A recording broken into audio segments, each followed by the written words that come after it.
Tara na at makinig sa makabuluhang talakayan ukol sa ating kalusugan. Dito sa programang Health Matters.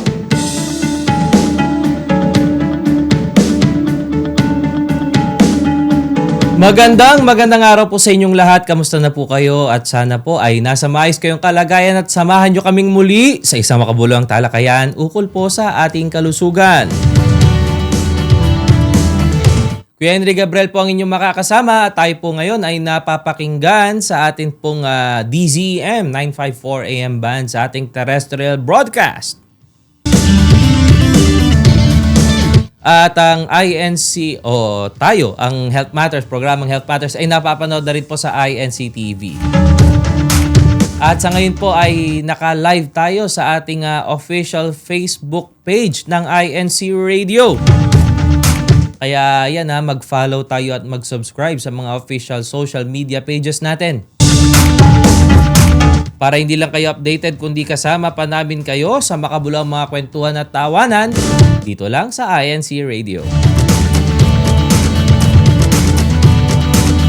At syempre isang magandang topic ang ating pag-uusapan ngayon na talagang pwede nating sabihing napapanon. Actually yung mga ganito naman ay pag ang usapan po kasi tungkol sa ating kalusugan, napapanahon at di napapanahon yan.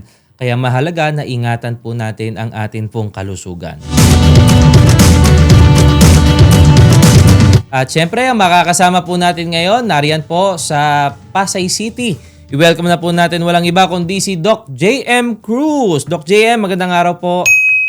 Yes, good morning Kuya Henry at syempre good morning po sa lahat ng kasama natin ngayong umaga dito po sa programang Health Matters ng INC Radio. Sana po lahat tayo ay nasa mabuting kalagayan at patuloy po nating subaybayan itong gagawin naming discussion na totoong napapanahon at malaki ang maitutulong para lalo nating maingatan ang ating kalusugan.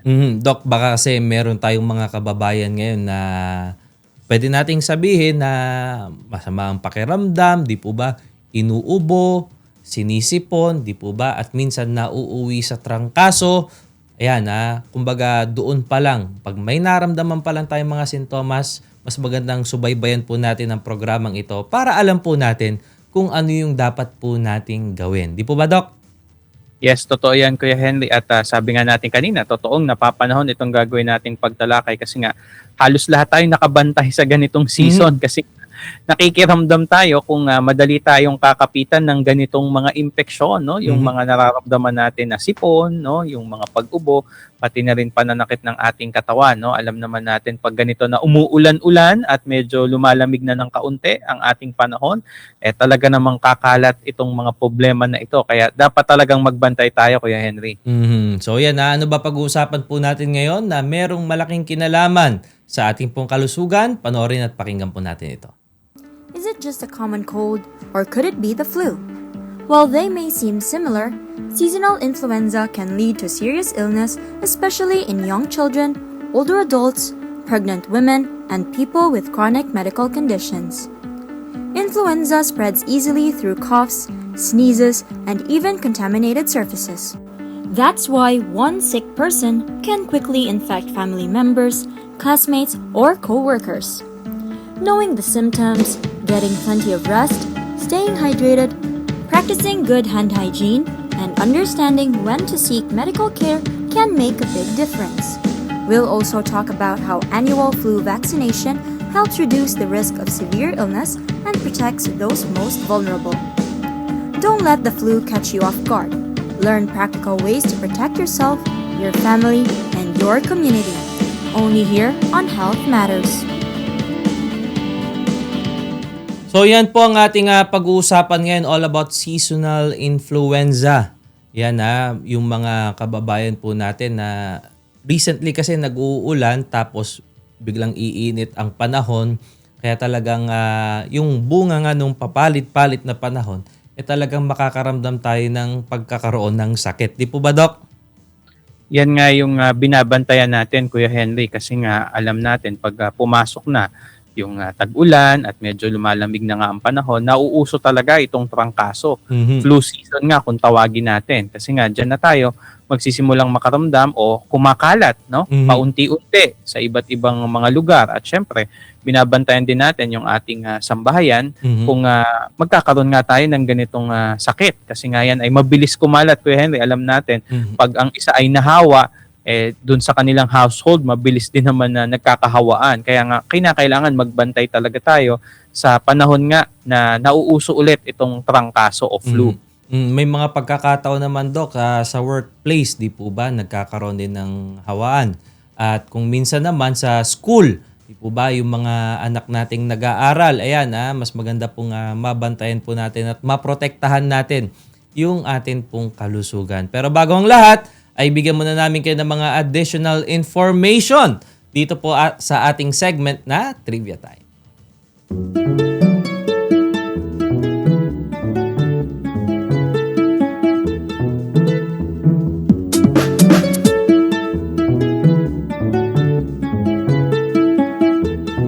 So magandang araw po sa mga nakasubaybay ngayon ulitin namin, naka-live tayo ngayon, nasusubaybayan tayo sa official INC Radio Facebook page. Ayan, makikita nyo dyan, i-click nyo lang yung live dyan at makikita po ninyo, masusubaybayan po ninyo yung programa po natin ngayon.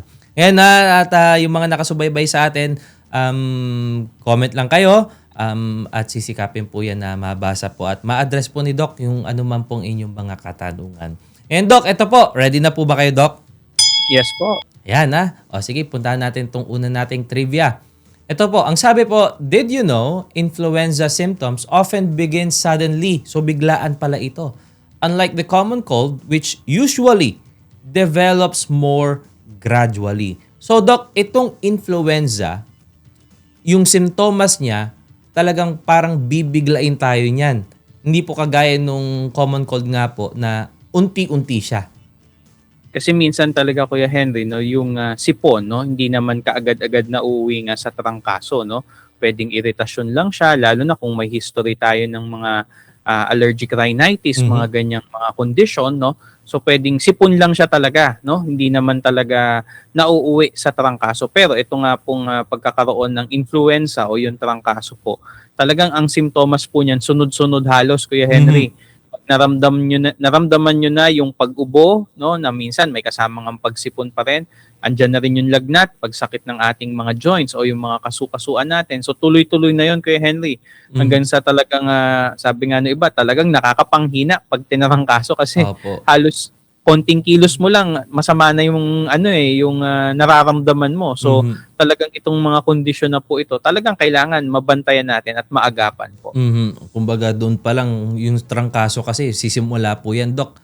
Pananakit ng ulo, pananakit ng katawan, yan giginawin ka na, tataas na yung temperature mo, 'di ba? Kumbaga, unlike po doon sa influenza, di po ba? Opo. Kaya nga, yun actually Kuya Henry, no, trangkaso at influenza, yung trangkaso kasi yan yung term natin sa flu, no, sa Tagalog. So talagang yan yung mga binabantayan natin pag dadating na nga itong flu season. So maigi po talaga, no, na magawa natin yung kaukulang paghahanda, no. Kaya nga mamaya meron tayong mga ibibigay na tips paano mapaghandaan nga itong season na to. Kasi nga talagang pag nagkaroon ng isa, sabi nga natin kanina, Kuya Henry, no, kung halimbawa nahawa sila sa kanilang opisina, no, may kasama sila sa trabaho na meron ng flu. So pwede nilang mabitbit 'yon, madala nila 'yon sa kanilang tahanan at maging yung mga kasama nila sa bahay nila mahawa ng ganitong sakit. Speaking of hawaan, dito sa kasunod nating trivia. Ang sabi po, did you know adults with influenza may be able to spread the virus starting about 1 day before symptoms begin and for several days after becoming sick. Ito po, Doc, maaaring ma-spread yung virus bago lumabas yung sintomas. Ganyan na ho ba talaga yan? Opo, Kuya Henry, kasi nga tandaan natin, itong mga virus na to, nagtatribe yan doon sa ating respiratory tract, no? Yung daanan ng hangin natin, no? From our nose to our mouth. Kaya nga po, pinapag-ingat kasi sa umpisa pwedeng hindi mo kagad maramdaman yung mga simptomas. Nakadepende rin yan, Kuya Henry, sa ating immune system. So pwede ka pa rin at certain point asymptomatic, sabi nga po, wala pang simptomas pero nag-i-spread ka na unti-unti nitong virus na to. May paubo-ubo pa minsan-minsan, no? Pero yun na nga po pala, inuunti-unti na, no, ng virus na to ang iyong katawan, no? Kaya nga po, pinagbabantay talaga tayo. Kung magagawa po natin na masunod pa rin yung mga ina-advise dati pa man, no? Lalo na nung panahon ng pandemic, Kuya Henry, no? Yung cough etiquette, dahil nga sa pag-upo natin, pwede nating ma-spread yan, no? Pati na rin sa pag-hatching natin, no? Yung sneezing natin, ilan lang yung na paraan, no, na pwede nating makalat or makahawa tayo nitong sakit na to. So yan, maaring ma-spread ang virus the day before lumabas yung mga sintomas. Kaya talagang mas maganda yung etiquette, di po ba, sa pag-ubo, sa pagbahing, di po ba, para makaiwas tayo na makahawa pa ng ibang tao. Ito po, true or false tayo, Doc. Ang sabi po, true or false? So, people with influenza should avoid sharing cups, utensils, and towels with others while they are sick. Ito po, Doc, actually talagang alam naman na rin po ng ating mga taga-subaybay yung sagot dito, di po ba? Kaya nga, Kuya Henry, no, ang mabuti lang talaga natin na ginagawa, masunod pa rin ito, Kuya Henry. Ano man ito na ina-advise po namin ng mga healthcare professionals po, lalo na sa panahon ng flu season, dapat po nagagawa natin lagi ito. Ito, sagutin na po natin. Ang sagot natin is true.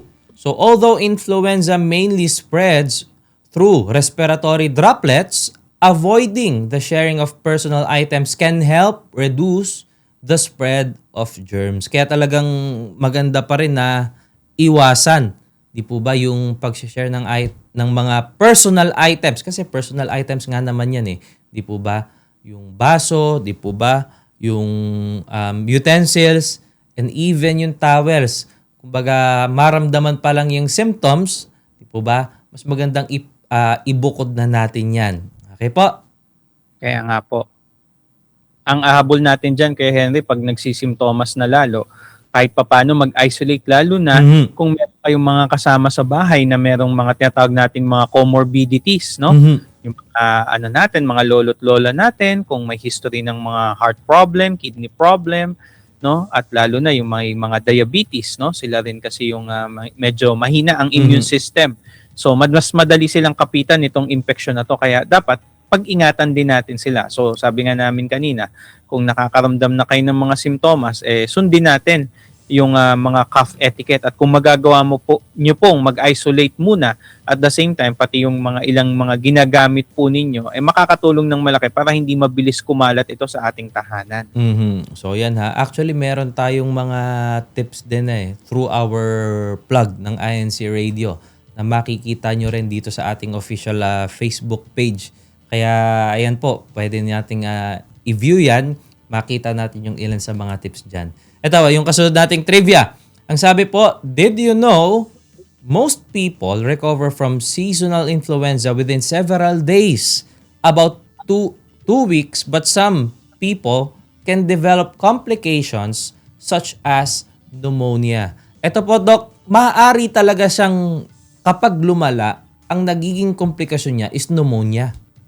Kadalasan kasi, Kuya Henry, gaya nung binanggit namin kanina po, no, nagtatribe siya sa respiratory tract natin. So pwedeng nagsisimula lang siya sa upper airway. So kung titignan natin yung progress ng mga sakit, sabi nga dito, hindi naman minsan tumatagal ng mahigit 1 linggo yung sakit. Dahil nga kung malakas ang immune system natin, yung virus na iuuwi lang or nag-i-stay lang dun sa upper airways natin, sa upper respiratory tract po natin. No? Kaso nga, gaya ng binanggit namin kanina, kaya nga sinabi natin dun sa bago ito na trivia, no, na kailangan ingatan natin yung mga kasama nating na mayroong mga comorbidities, mga vulnerable individuals, no? Kasi nga pwedeng mag-progress pag mahina ang resistensya o mahina ang immune system, pwedeng nga mauwi sa komplikasyon kagaya na lang po ng pneumonia. So talagang kinakailangan po na aagapan. At the same time, kahit sabihin natin karaniwang ubo-sipon lang yan, pinakamabuti pa rin, Kuya Henry, kumonsulta para alam kagad kung anong mga dapat gawin at hindi dapat gawin, para kung may kinakailangan ma-take in sila na gamot, no, masimulan kagad ng maaga. Ngayon, Doc, ito po, Kasi ang sabi dito sa trivia natin, nakaka-recover ang isang tao from seasonal influenza within several days, maaari pala siyang umabot ng 2 linggo. Opo. Nakadepende talaga, Kuya Henry, sa immune system po, no? Siyempre, virus po 'yan. Ang major role ng immune system natin is kontrolin yung infection po na 'yon. So, kinakailangan talaga na ma-boost natin yung immune system natin para hindi nga tumagal. Pero usually naman po talaga, hindi man talaga tuloy-tuloy yung simptomas, kadalasan nakikita natin kasama na po yung recovery ng pasyenteng nagkaroon ng kaso, tumatagal talaga ng halos 2 linggo yan, Kuya Henry. Kasi after 1 week, pwedeng wala na silang lagnat, nabawasan na yung ubo, sipon, pero nandun pa rin yung pakiramdam na galing sa sakit. Parang ganun ang pakiramdam nila. So, maaari naman po na unti-unti pa rin makarecover po. So, within 2 weeks time, pag sabi nga natin, maganda ang immune system ninyo, hindi naman tatagal yan ng ganung kahaba po. No? Pwedeng mapabilis pa nga yan. So, kinakailangan lang po mag-observe at the same time, kung nakakaramdam pa rin ng simptomas, lumipas ng 1 linggo, mabuti pa rin magkonsulta, Kuya Henry, para at least ma-follow up po, ma-recheck po kayo, at yun na nga po, mabantayan at hindi kayo mauwi sa pagkakaroon ng ibang komplikasyon. At ito, sa huli nating trivia, ito maganda ito actually, doon sa mga parents, lalo mayroong mga anak na pumapasok sa school, or di kaya naman kahit na nagtatrabaho na, ito mas maganda yung vaccine. Pero alam nyo ba na ang vaccine kailangan ina-update? Bakit? Di po ba? Ito ang tanong natin. The influenza vaccine is updated regularly because A, influenza viruses can change over time. B, the vaccine expires every week. Letter C, it prevents all respiratory illnesses. Or letter D, it changes your blood type. Ito po, bakit ba ina-update regularly? Bakit taon-taon kailangan na magpa-influenza vaccine? Yung iba kasi ang iniisip po, masyadong magastos naman yata kung annual nagpapa-influenza vaccine tayo. Pero bakit ba talaga? Di po ba, Doc? Magandang tanong yan, Kuya Henry, kasi magtataka yung iba, sasabihin dun sa ibang mga nabakunahan, no? May mga bakuna nga na ilang dose lang, kumpleto na nila yung full dosage ng bakuna at hindi na kailangan magdagdag pa. Pero eto nga, bakit nga daw taon-taon nagbibigay ng flu vaccination or nag-a-advise ang mga doktor, lalo na kung kayo po ay may ibang mga respiratory problems, kagaya na lang po ng asthma.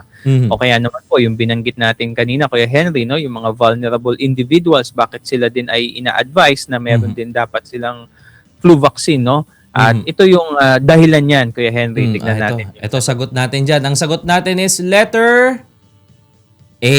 Yan. Influenza viruses can change over time. So, influenza viruses naturally undergo small genetic changes over time. So, these changes can alter the virus enough that immunity from previous infections or vaccinations may become less effective. So, ganun ho pala yun, Doc. Kung papaanong yung ibang mga bagay nagpo-progress, ganun din po pala yung mga viruses na nagiging dahilan ng influenza. Mabilis kasi talagang nagkakaroon ng pagbabago, no? Yung configuration nitong viruses ho na ito.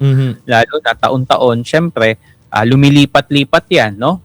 Merong sabi natin, yung dominant na strain, no? Syempre, habang nagpapasa-pasa yan, iba-ibang immune system ang nakakasalamuhan yan, Kuya Henry, nagbi-build up din sila ng mga panlaban eventually doon sa ating mga immune cells or immune mediators sa loob ng katawan. So, maaari nga po na yung vaccine of last year, hindi na sing effective para dito sa mga viruses ng taon na to. So kaya nga po, seasonal yan, sabi nga, meron tayong yearly na binibigay talaga na influenza vaccine na nakafit, no?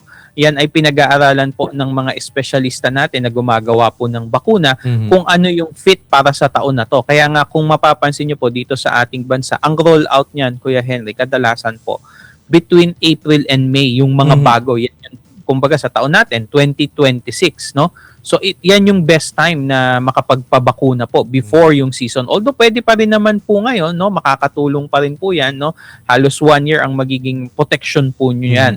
Kaya maganda po, no? Na kung wala pa po kayong bakuna, no? Yung flu vaccine po for this year, makakuha po kayo, no? Habang hindi pa masyadong kumakalat or nag-i-spread nga ito. Pero nakikita namin, nagsisimula na, marami na kaming nakikita sa aming clinic na ganyan po ang nagiging problema. So, pinakamabuti po, no, kung nakakuha man tayo or nabigyan naman tayo ng vaccine for last year, hindi po ibig sabihin okay na tayo sa susunod na ulit na taon. Hindi every other year, no?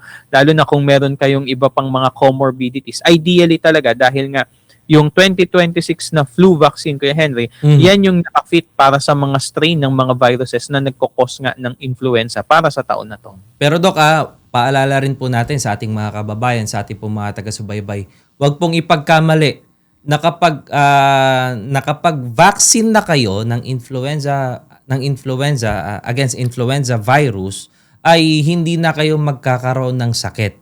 Ano po? Yes. Baka kasi ang isipin nila, nakapagpa-vaccine naman na ako, okay lang ako maulanan, okay lang ako kahit lagi ako nasa labas, okay lang yan. Ano po, wag ninyong ipagkakamali po yun. Ano po, ano bang masasabi po natin dyan, Doc? Totoo yan, Kuya Henry, no? Kasi ang vaccine, it adds that layer of protection or another layer of protection. Kasi po, tandaan natin, itong mga viruses po na ito, syempre, kapag potent siya or sabihin natin, hindi trained ang ating immune system na labanan siya dahil hindi ho tayo nabakunahan, talagang makakaramdam tayo nung full-blown ng mga symptoms ng sakit na ito. At yun na nga po, ang ayaw nga nating mangyari, lalo na sa mga mahihina ang immune system, Kuya Henry, ito yung inuulit-ulit natin mula kanina, yung komplikasyon, kagaya nung binanggit natin, na pwedeng bumaba na siya sa lungs mismo at mag-cause nga ng pneumonia. So ayaw natin mangyari yon. At sa iba talaga, Kuya Henry, nababalitaan nga natin yun, nagsimula lang sa parang ubot-sipon, lumala ng lumala hanggang sa nagkaroon pa ng mga komplikasyon. So yan po yung nangyayari kapag mahina ang immune system at wala pa pong bakuna. So itong flu vaccine po na binibigay taon-taon, malaki ang tulong niyan para kung sakali man, no, mahawa po tayo nitong mga viruses na magkukos nga po ng trangkaso o influenza po, hindi tayo masyadong kakapitan ng matinding simptomas, Kuya Henry. Pwedeng mild lang ang symptoms natin at nakakatulong din ito para hindi tayo mauwi sa mas lalong delikado o mas malalang komplikasyon ng sakit na to. So yan, dapat maging updated tayo. Ano po, hindi lang sa INC Radio, kundi maging sa atin pong vaccine. Siyempre, yan ay additional layer of protection natin against influenza. At yan po ang ating mga trivia dito po sa ating Trivia Time.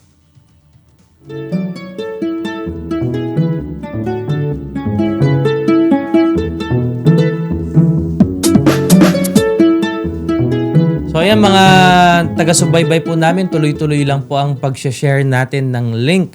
Inuulit po namin, tayo po ngayon ay nagbo-broadcast live, hindi lang po sa ating DZEM 954 AM band, kundi naka-broadcast din tayo ngayon sa ating official Facebook page na INC Radio. Kaya kung hindi pa kayo naka-follow sa INC Radio official Facebook page, ay mag-follow na po kayo, i-share po natin yung link sa ating mga kababayan para makasama namin kayo sa ganitong mga kwentuhan. At bago pa natin bigyan lalim ang ating mga topics ngayong umagang ito, ay magkakaroon muna tayo ng short break. Magbabalik po ang programang Health Matters.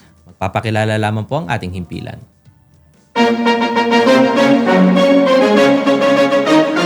Ito ang INC Radio, DZEM 954, ang tinig ng katotohanan, himpilan ng Iglesia ni Cristo, sumasahimpapawid mula sa Quezon City.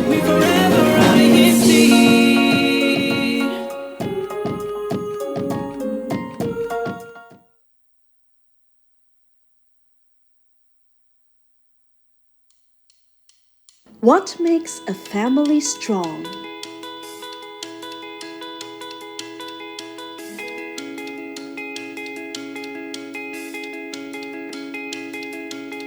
It's trust. Trusting that the family members will listen. Hey, how's your day? Pretty exhausting.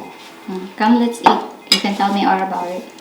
Honesty opens the door to understanding and closeness. Is everything okay? No, we're supposed to do a group presentation, but the other won't even help me. Sometimes you need a lot of courage to say what you think or feel, but it's worth it. Try it. When your children are honest about something sensitive, tell them how much you appreciate their honesty. Why do we keep reminding our children?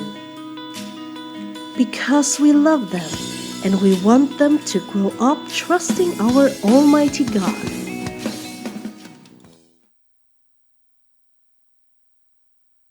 Gusto mo bang maging updated sa mga bago? Balita man yan o serbisyo publiko, mayroon ding nakaka-inspire na mga kwento. Ano pang hinihintay mo? Hit subscribe na sa YouTube channel ng INC Radio para hindi ka lang updated, kundi kasama ka pa sa makabuluhang mga kwentuhan at tawanan. Dito lang sa INC Radio.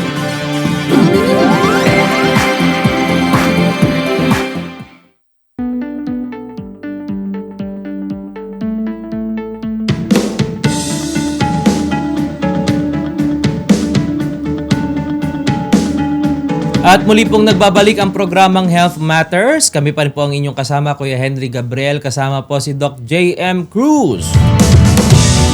At syempre, ang ating pinag-uusapan is all about seasonal influenza. O sa mga taga-subaybay po namin maaari po ninyong balikan ang episode na ito doon pa rin sa ating INC Radio YouTube channel. Actually, marami naman tayong mga contents sa ating INC Radio YouTube channel. Pwede nating balik-balikan yung mga episodes na yan na merong malaking maitutulong sa atin. Napakaraming mga programa. Hindi lamang yon kundi maging yung mga pagtuturo ng mga salita ng ating Panginoong Diyos na magagamit po natin para po maipalaganap natin sa mga mahal natin sa buhay, sa mga kaibigan natin na hindi pa kaanib sa Iglesia ni Cristo. Napakagaganda ng mga programa natin sa INC Radio na talagang ito ay makakatulong hindi lang sa pang-araw-araw nating pamumuhay, kundi maging sa ginagawa natin mga paglilingkod sa ating Panginoong Diyos. Ilang mga pagbati ho muna tayo. Batiin po muna natin ang tagapangasiwa ng Distrito Eklesyastiko ng Makati, ang kapatid na Dominador Tapang Jr., maging ang kapatid na David Retuta, ang pangalawang tagapangasiwa po ng distrito, at ang kapatid na Pastor Parale ang katiwala sa mga kapisan ng pansambahayan ng Distrito Eklesyastiko ng Makati. Maging ang kapatid na Henry Robles, ang katiwala sa pagpapatibay, ang kapatid na Randy Santos, ang kapatid na Nido Mambong Jr. na nag-promise sa atin na susubaybay na daw sila. Maging ang kapatid na Verge Tatel. Yan ang ating Kuya Verge. Oo. Pati si Kuya Jonard natin. At syempre, batiin din natin mga kapatid natin dyan sa lokal ng Pasay na nakasubaybay sa atin ngayon. At yung mga kapatid natin dyan sa lokal ng Central Signal na walang sawang sumusubaybay po sa atin. Maraming salamat po sa inyong patuloy na pagsubaybay sa mga programa sa INC Radio. At sana po ang programang ito ay nakakatulong po sa inyo sa pag-iingat po sa ating kalusugan. At syempre, batiin ko rin ang aking may bahay. Magandang araw po kay Mami Charmaine Gabriel at kay Kuya Lucas Ezekiel Gabriel at sa lahat po ng mga kapatid po natin dyan sa lokal ng Doña Faustina Housing sa distrito ng Central. Magandang araw po. Doc, yung ilang mga pagbati natin, may nakikita ba kayo, Doc? Syempre po, meron pong nakasubaybay, syempre. Lalo na sa ating live broadcast nga po ngayon sa ating official FB ng page ng INC Radio. Nandyan po ang kapatid na Rodino Arnilio at ang binabati po ay ang destinado ng aming purok, no? Purok 3 sa lokal ng Pasay, ang Kadems.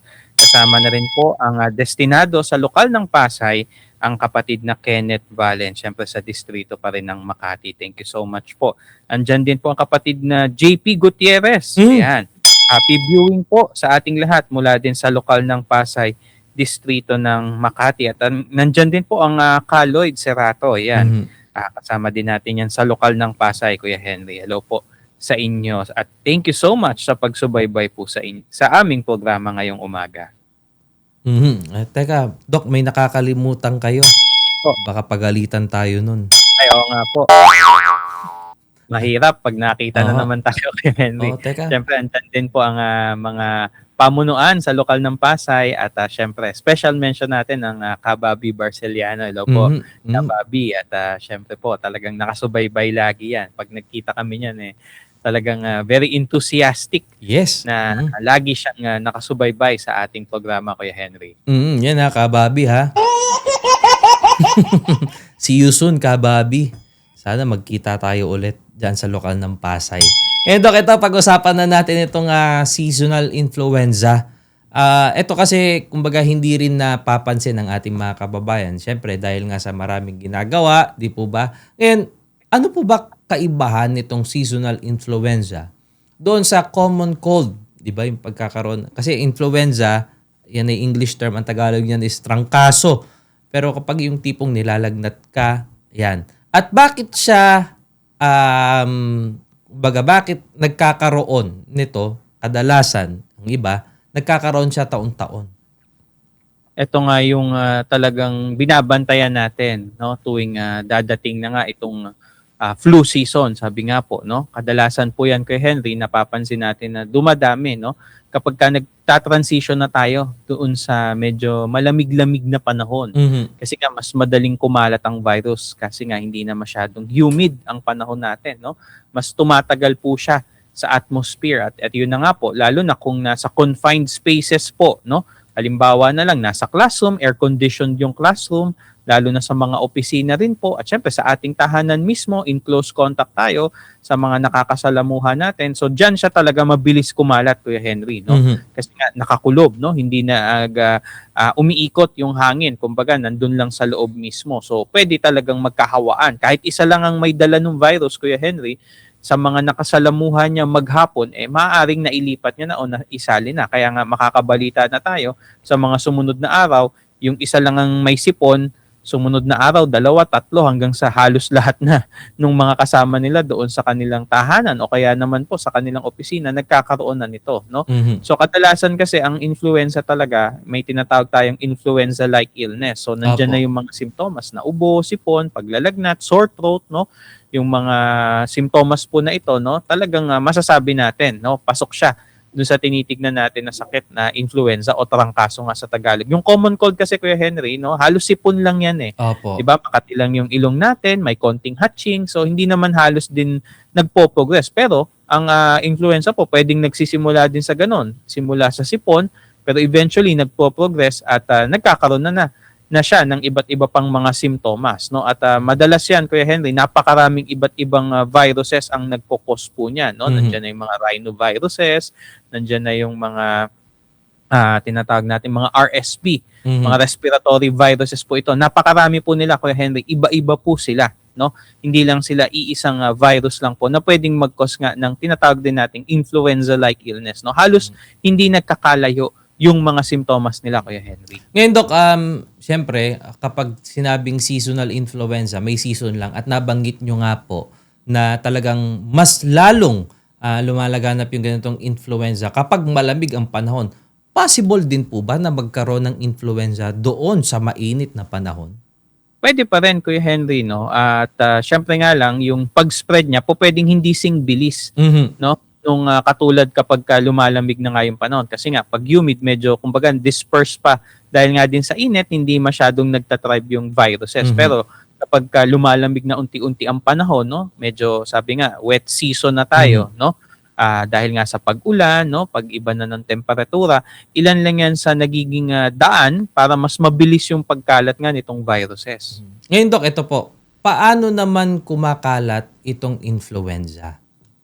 Ito, Kuya Henry, parang review po ito, no? Kasi nga po sa nagdaang pandemic talaga naman pong alam natin yung mga nagiging dahilan kung bakit kumakalat nga yung mga ganitong uri ng viruses, no? Actually, ang COVID po, pwede pa rin natin siyang mai-categorize na nagko-cause ng influenza-like illness, no?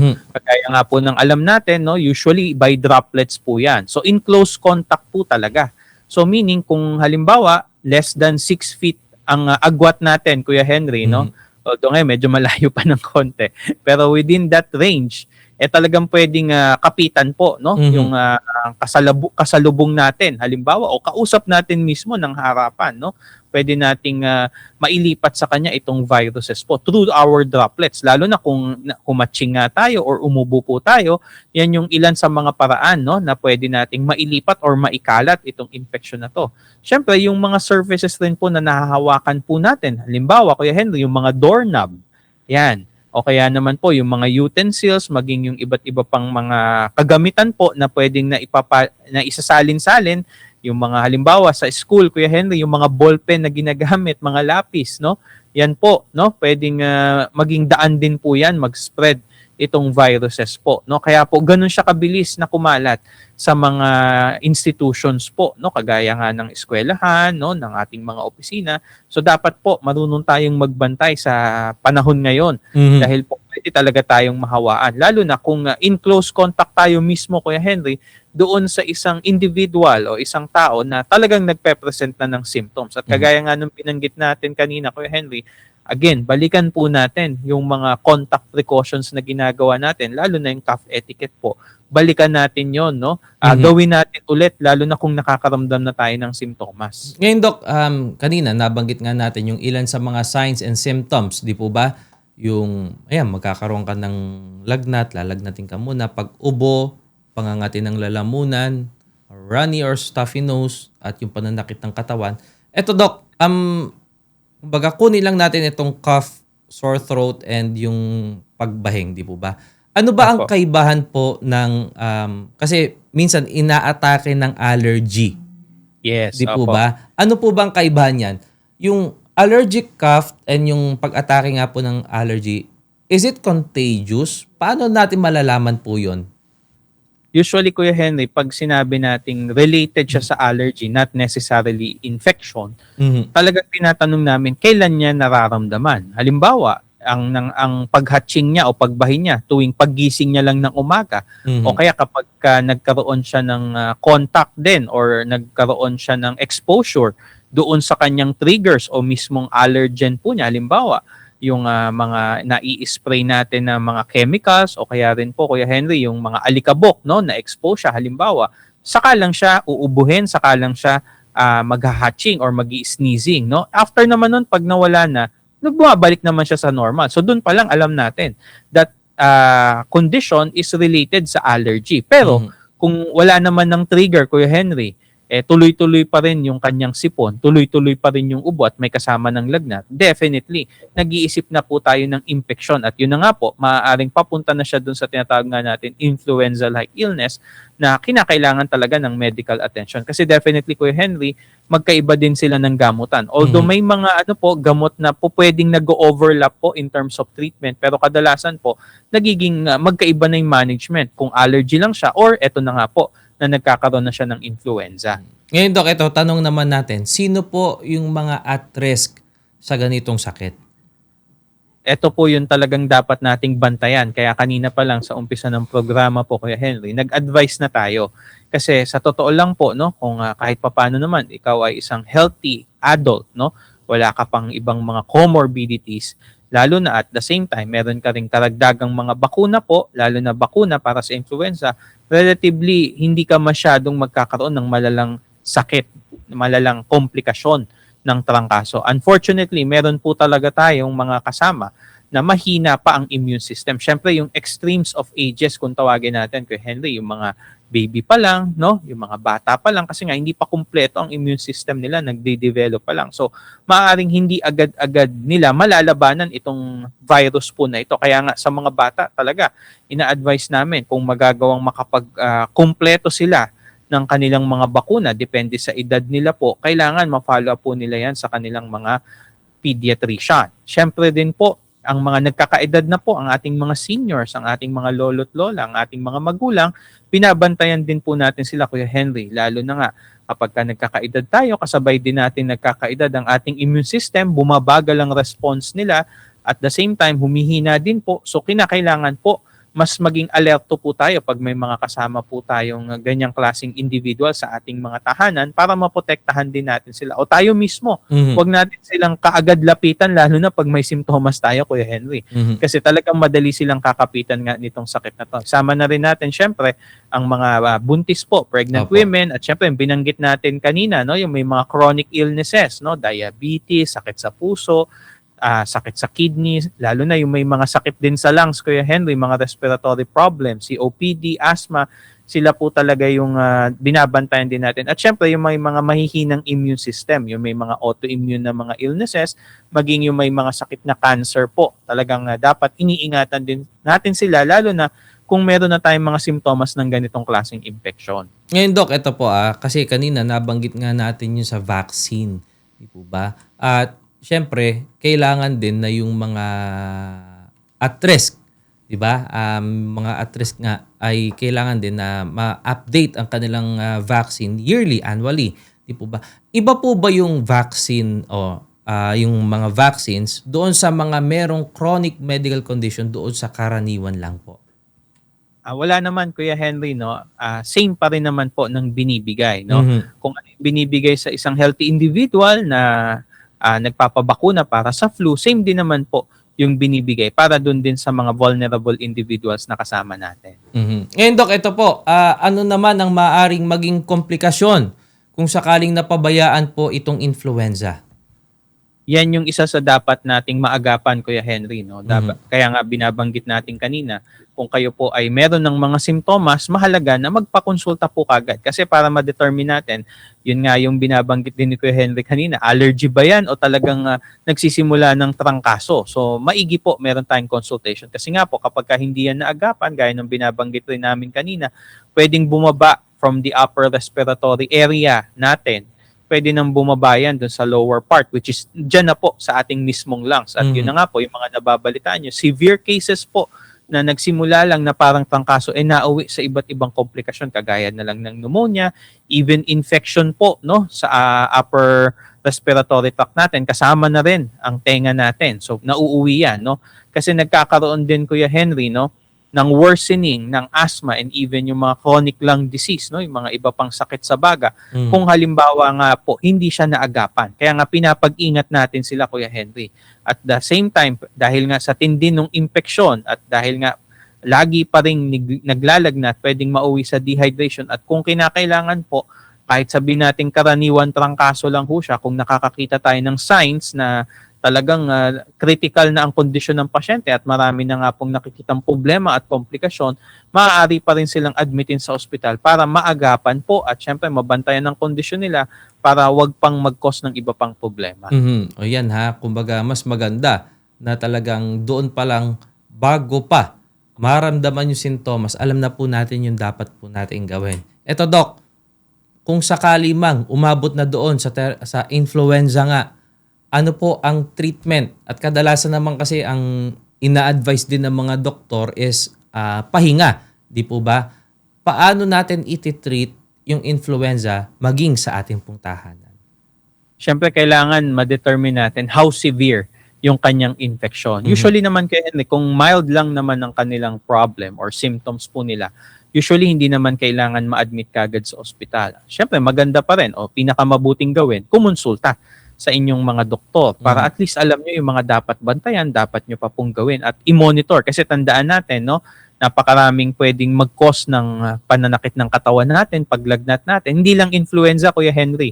Kaya yung first 3 days, medyo sa amin yan, medyo critical yan. Kasi kung magpo-progress po, we can request other tests to really confirm kung talagang yung nararamdaman po niya talagang part lang ng pangkaso o baka naman meron pang ibang viruses or even bacterial infection na nagkukos nga ng symptoms niya. Pero kung sa bahay po at talagang napatunayan na karaniwan trangkaso po siya, syempre nandyan po yung pahinga. Importante po yan, no? Kinakailangan merong sapat na pahinga, sapat na tulog, at syempre lagi, Kuya Henry, kung mapapansin nila at lagi nga naman nakasubaybay sa atin, hindi nawawala ang hydration, no? Opo.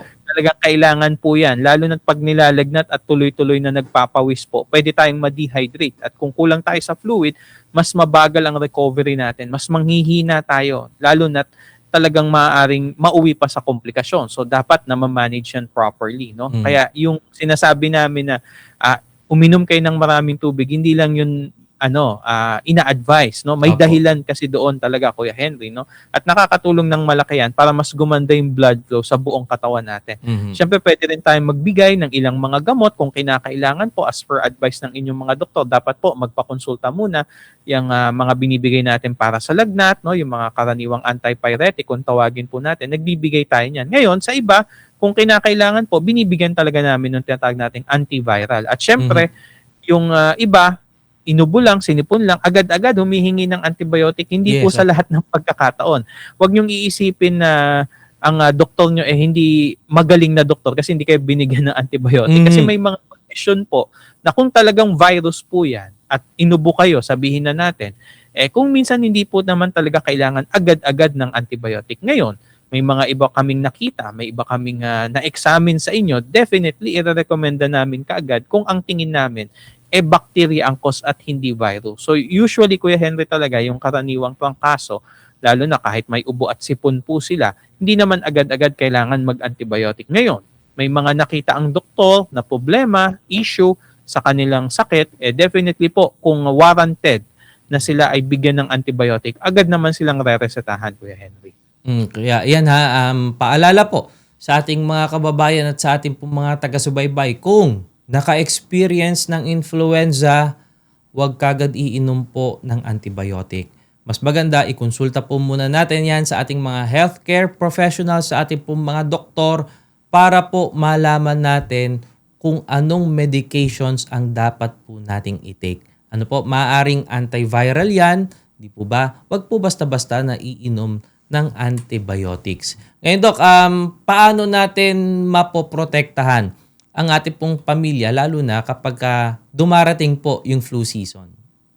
Siyempre, Kuya Henry, ang isa sa magandang paghahanda bago pa man dumating ang flu season, sabi nga namin kanina, Kuya Henry, around April or May, kadalasan nagro-roll out na yan ng 2026 or yung para sa taon na yon ng mga bakuna. Although pwede pa rin naman tayong magkaroon ng vaccination this time around, no, kung hindi pa man tayo nakakakuha, para at least another layer of protection po para sa atin. Siyempre, yan po yung tulong ng bakuna, no. Siyempre, hindi mawawala, Kuya Henry, yung proper hand washing, no. Yes. Hugas tayo lagi ng kamay. At siyempre, mas maganda po, meron pa rin tayong dalang mga antiseptic solution, no. Alcohol po, para dun sa mga nahahawakan natin, pwede natin gamitin yan para anuman yung areas na nahawakan natin, hindi rin dyan kumbaga dumapo sa atin or kumapit sa atin itong viruses po. At syempre, ugaliin natin magsuot na po ng mask kung halimbawa at lalo na po meron na kayong simptomas, mas makabubuti po, no, ay magsuot pa rin po ng mask kasi pinoprotektahan nyo na po yung sarili nyo, at the same time pinoprotektahan nyo rin po yung mga nakakasalamuha nyo, lalo na kung meron na kayong simptomas. At syempre po, Kuya Henry, kung kayo ay may simptomas na at talagang iba na yung pakiramdam po ninyo, mas maigi talaga magpahinga at i-isolate pansamantala ang iyong sarili. Sabi nga namin, self-limiting lang naman, minsan less than a week.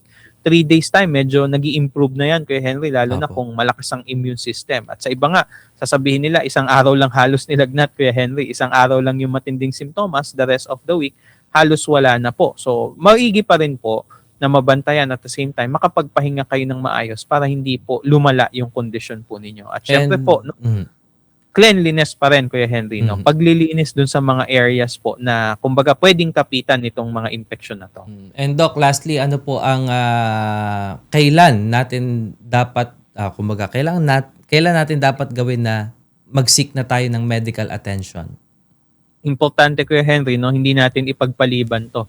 Kung meron na silang hirap sa paghinga, no, na sa umpisa maaaring nakukuha ng mga binigay na gamot sa inyo, yan din naman yung ina-advise namin na kung hindi bubuti yung condition ninyo, no, upon the check-up po sa inyong doktor, kinakailangan po mag-follow up agad or magpakita na sa emergency room. Kung tuloy-tuloy pa rin yung mataas na lagnat, halos hindi bumababa, paninikip ng dibdib, parang kumbaga yung consciousness niya, no, medyo confused na rin po siya, meron ng signs ng dehydration, hinang-hina na yung pasyente, hindi na po makakain, yung mga bagay po na yan ay hindi nga po dapat hayaan lang. No? Kinakailangan po mapunta o madala nyo na po sila kagad, makapunta na sila kagad sa ospital para agad ma-evaluate po at mabigyan ng tamang lunas para sa kanilang kondisyon para maagapan po at hindi lumala. Tandaan natin, no, bagaman ito po pwedeng nagsisimula lang na karaniwang ubot sipon, pero kung ito po ay hindi nabantayan, hindi po nagamot ng maayos at hindi naagapan, pwedeng mauwi pa ito sa iba't ibang malalang komplikasyon. And Doc, ano po ang ating mga takeaways para na rin po sa ating mga taga-subaybay?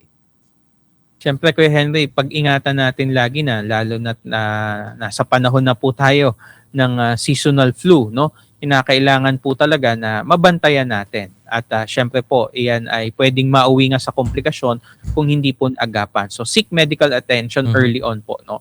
Lalo na kahit pakiramdam nyo, kaya nyo pa rin po, makakatulong ng malaki yun para at least yung proper advice mabigay kagad sa inyo. So, umpisa pa lang ng inyong kondisyon. No? Siyempre, yung pagbabakuna po, kung wala pa naman tayong nararamdaman, maigi po ngayon pa lang. No? Kasi it would take time, Kuya Henry. Hindi naman ibig sabihin na injekan ka today, maya-maya malakas na kagad yung immune system mo o yung panlaban mo. Hindi po, it would take another few weeks bago talagang makatulong yung bakuna na yan. So, lalo na kung wala pa naman simptomas, doon na tayo magpabakuna po. Siyempre po, yung mga early recognition ng ating mga danger signs o mga warning signs, dapat alam po natin yan. No? Yung mga binanggit namin kanina, pwede nyo pong balikan yan. At para hindi na po mauwi pa sa iba't iba pang komplikasyon. At syempre, protection na natin yung ating sarili. Sabi nga namin kanina, maghugas ng kamay, magsuot ng mask, yung proper cough etiquette po, dapat nagagawa po natin yan, pati yung sa sneezing natin po, para kung tayo man ang meron ng simptomas o tayo na yung maaaring nagsisimula na ng simptomas ng influenza-like illnesses po, tayo mismo ay gumawa din ng paraan para hindi ho tayo makahawa.